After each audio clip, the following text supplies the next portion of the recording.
Unless you walked in someone else's shoes, you don't know what led them to have that life.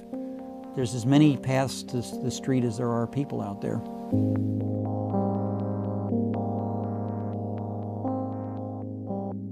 It started with me and formerly homeless guy Mike going out under the bridges at night.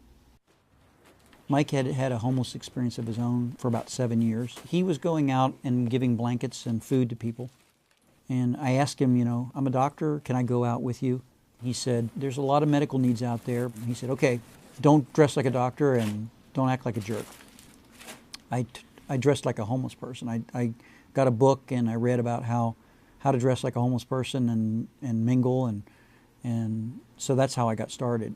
This is actually a portable splint that you can put on someone's arm if you find a fractured arm. There's bandaging material. It's always good to have cough and cold medicines and inhalers. Vitamins and probably pain medicines are the most useful. Blood pressure cuff. Antibiotics should come next. I thought we needed a classroom where we could see what things looked like from the perspective of excluded people. Yeah, we have certain people in the street that take it upon themselves to break you in. It's a test for the service provider. In current healthcare, so much of it is a business. It is a calling. It's not just a business. It's a blessing about the streets. It's so vivid. You can actually feel it and do it because you are outside of the structure.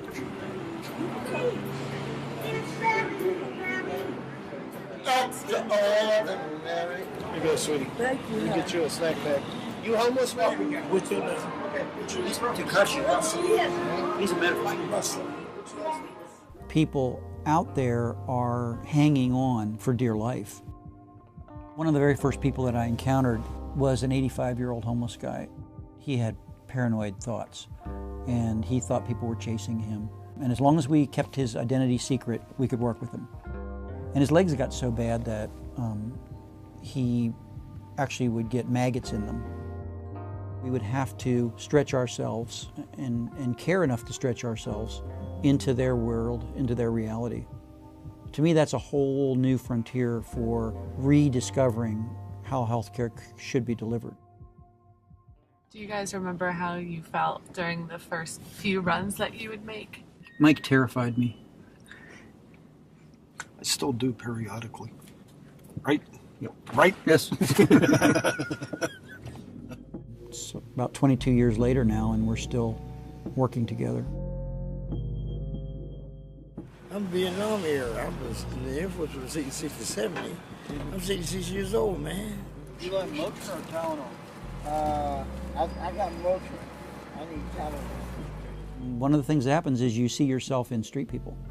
You know, if you're honest, you see, I could have been there. That could have been me.